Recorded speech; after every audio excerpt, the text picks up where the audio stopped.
Ladies and gentlemen, my name is Old Flads, and I'm here to ask and answer one simple question. Is it possible to give a balanced review of Ace of Spades? Well, let's hope so. But basically, what I'm going to do today is take you through Ace of Spades. We're going to look at a few maps. I think it's important to try out a few of the maps so that you get an idea for the play styles, and we'll try and use maps that actually show off the various elements that are contained within Ace of Spades. So let's get going, and I shall explain to you a few further things as we move in. Okay, so first off, what we're going to do, I'm going to look at game mode, and I'm going to pick one that I think would properly represent this game. Let's go for, well, it's difficult because I mean, capture the flag is obviously one that has very big maps, and unless you play it a lot, it's quite difficult. So if you're new to the game, you might find that certain game type a little uninteresting and quite possibly a little bit daunting. But I would guess that would be the reaction of a lot of people. Okay, so let's move into Arctic Base. Ace of Spades is a Minecraft orientated, regardless of what you might think from the blocky animations here. It's a Minecraft orientated FPS, and its goal, okay, is to be as fun as possible from the word go, and that's very important. You should try and enjoy your experience in Ace of Spades. Battlefield 3, this is not. Do not expect high quality imagery. Do not expect to see vehicles flying all over the place. This is the opening scene that you're going to see before you come into a match. These are the four classes. They're very nicely balanced as it goes. Each has a sort of unique weapon. We have a minigun here for the commando along with an RPG. The marksman has a sniper rifle. The rocketeer has an SMG and a jetpack, which makes him hugely overpowered in the views of a lot of people that haven't actually played with him. And the miner, of course, would have a shotgun, and he's also got a drill cannon, which is a lot of fun. There is an element of building involved with this. To be honest, it's more about destruction. So what we're going to look at is a game mode called Diamond Mine, and we're going for the miner. And the sole purpose of this is to dig and find mines and then take them to the base. That glowing dot over there, that glowing cube, is a base, and this over here is the diamond. And that was me getting shot. It's an interesting start to any video, of course. Now, as you may have noticed, the animations are as you'd expect them to be. They are blocky, and they bear a striking resemblance to Steve from Minecraft, as you would expect from a pixel voxel based game. I don't think the animation should be any smoother than that. It would be somewhat folly in order to try and over elaborate the situation. So here we go. This guy has dug up a diamond, and he's going to throw it into the base, hopefully, if he knows how to do that. Yes, he does, and that is how you play the game. Wonderful. You actually make some effort to play the game mode. So that guy's dead. What I'm going to quickly do is show you the digging. Now, as you would expect, their animations are not going to be tremendously hot because, well, why would they be?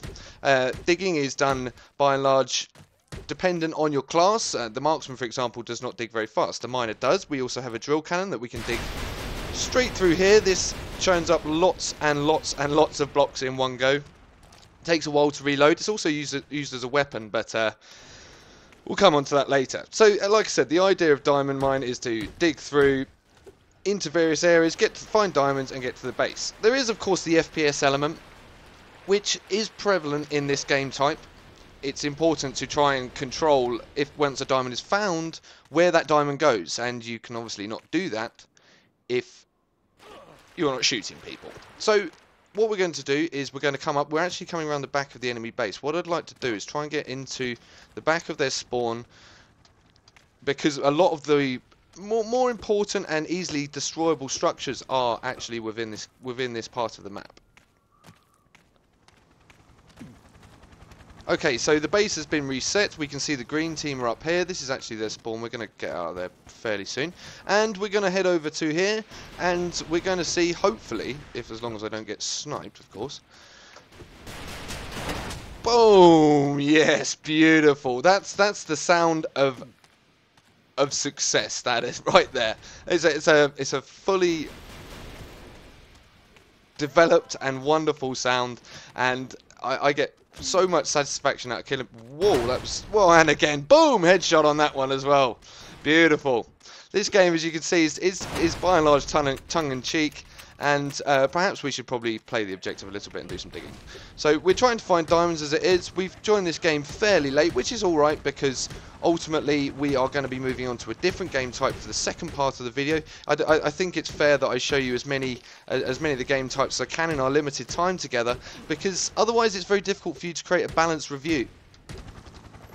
So now we've moved into Capture the Flag. Now, Capture the Flag, this is on the map Double Dragon, and as you can see, a lot of effort has gone into creating these wonderful maps. And it does often beg the question, why would you want to destroy them? Well, fear not, because once you have destroyed this map within this certain game type, it will return come the next round of games. It doesn't stay like this forever, of course, which is fairly important to point out. What I would also like to do while we're here is say that I'm roughly away from our spawn now, so what I'm going to do is show you the building mechanic.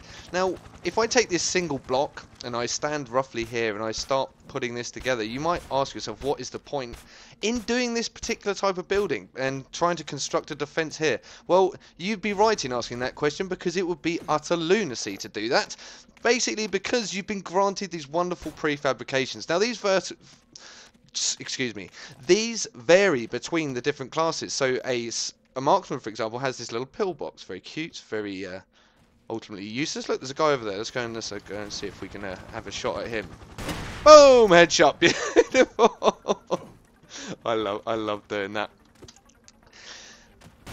Yeah, so like I was saying, building this here, this fortification is by and large useless. Our base is over there, and we're supposed to be protecting that. So so building here is not a great idea, regardless of whether people can destroy it or not, or whether it's safe, because ultimately on this map, people can actually utilize the fact that it's bigger than one straight line, and they will walk around. It's something you've got to deal with in Ace of Spades, is people actually moving around what you've built. I understand that that's obviously quite a difficult concept to grasp. Also, I might point out that this map is very big, so the enemy base, which is over there, is probably best not to start digging here, because if I was to do that, I still wouldn't pop up anywhere near the enemy base, and that would be, of course, crazy.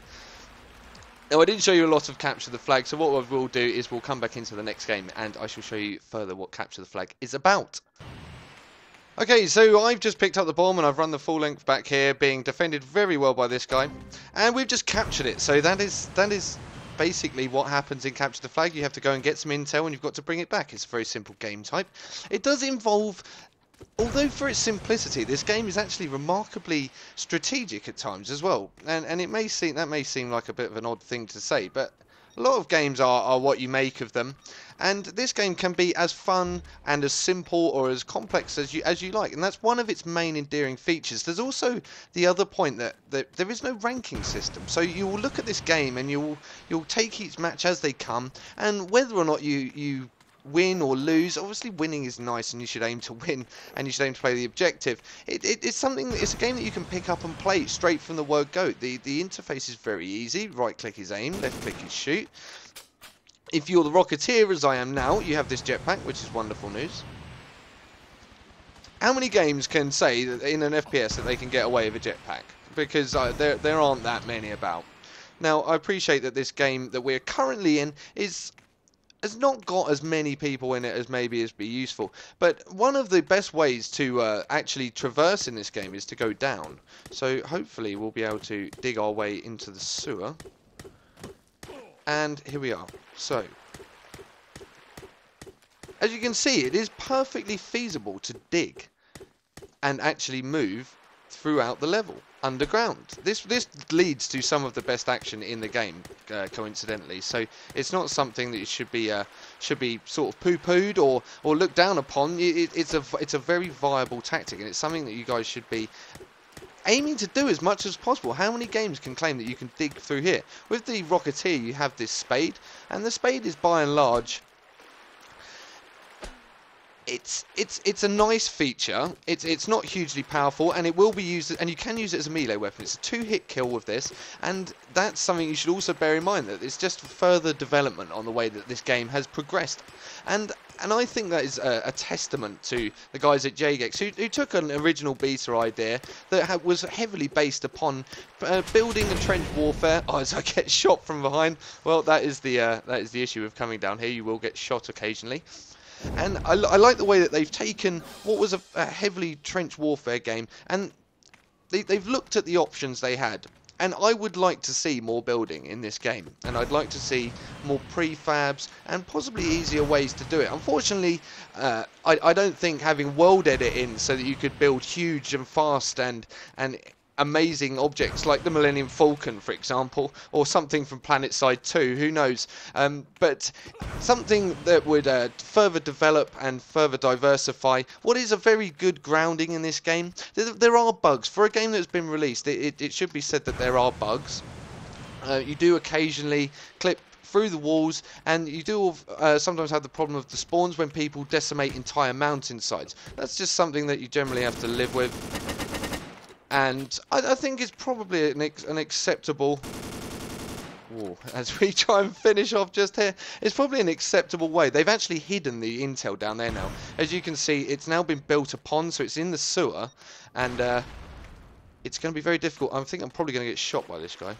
Nope, we got him. Okay, so the intel has now been put into these blocks, which take a little bit longer because they're placed by the actual players. And now we're back in again, so... This is actually, is this my original tunnel? I think this might be my original tunnel. So we're going to try and head back this way, playing the objective as best we can. Let's actually use some of these smaller blocks. Now, like I said, these smaller blocks are awful for building mass fabrications. I mean, what idiot would use these to build something enormous? Especially, for example, in the middle of the map. That seems mental to me. But as you can see, there is an element to this game. Oh, and why did that not kill him? Quickly. This SMG is, by and large, fairly well balanced. Like I was saying, it's very difficult to get immediate kills, but at the same time, if you're flying around, then there should be some sort of balance between your weapon, and that is something that Jagex achieves very well. So what I'm going to do is I'm going to leave it here. As you can see, I'm actually trying to tunnel my way to freedom. I've lost my way a little bit. But the idea, hopefully, is, as you can see, it's a tongue-in-cheek, it's lots of fun. You can kill people with varying weapons in varying classes that are incredibly well balanced across the way. And I need to go back and get the intel because I've forgotten it. But ultimately, I'm hugely impressed with this game. I love the way that it doesn't take itself too seriously, and I think that anyone that plays it should also do the same and not take themselves too seriously, or try and think that their opinion, as one-sided as a lot of them are, is actually the gospel truth. Oh, as I die. Thank you very much for watching. I've been old Flads, and this has been exceptional fun. Thank you, cheers, and goodbye.